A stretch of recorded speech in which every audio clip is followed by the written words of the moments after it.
Today, we're going to be talking about how to not judge yourself. So let's kind of talk about why the brain judges us. A lot of times, it actually tries to do it to protect you. So, for instance, let's say that you're going after your goal.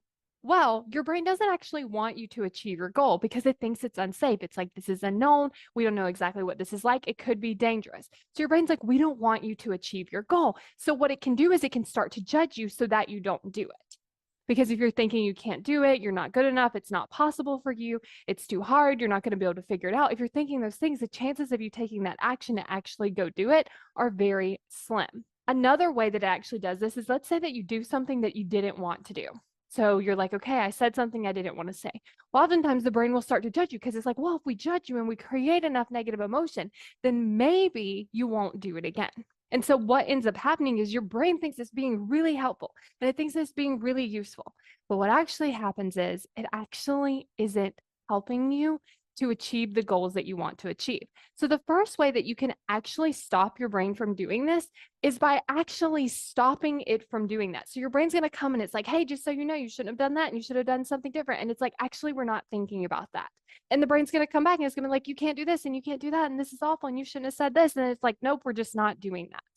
And then every time your brain comes and it offers you something, you just tell it, look, we're not doing that. We're not talking to ourselves in that way. And you just say that over and over and over as it continues to do it. Now, what you want to make sure is you're not getting into this debate with your brain. You're not arguing with your brain. You're not trying to prove your brain wrong. You're not trying to change its mind. You're just like, we're just not thinking about this right now. We're not going to talk to ourselves in this way. The second thing that I like to do is actually create safety. So a lot of times the brain is doing this because it's scared and it thinks that it needs to protect you. So I like to help create that safety around whatever it is it's afraid of. So it can be that simple. Like when the judgment comes up, we're not talking to ourselves in that way. What are you afraid of? And then see what comes up. And then once you get that answer, start comforting your brain in a way that has it feel safe so that you can keep going and it doesn't feel the need to continue to judge you. So let's say that you get the example of like, well, people are going to say mean things to me. Well, how can you create safety around that? Like, it's okay if someone says something to me. It's okay if someone leaves a negative comment on my post. Because in that moment, I'm not going to think I did something wrong. I'm going to be proud of myself for putting myself out there and knowing that sometimes that happens. And it doesn't necessarily mean that much about me as it does about them. And so just using these two things when your brain starts to judge you, like one, telling it we're not doing that, and two, creating safety around the thing that it's afraid of.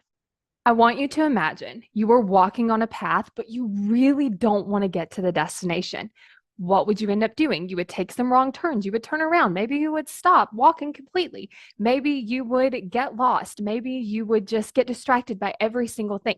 This is what your brain is doing. Your brain doesn't want you to achieve your goals. And I'm going to explain why in the why you aren't taking action video. But I'm also going to show you how can you actually start taking more of the right actions so that you don't waste so much time, because I want you to think about it. If it's like a 5-minute walk and now we've gotten lost, we've turned around, we've stopped walking, this 5-minute walk could take forever.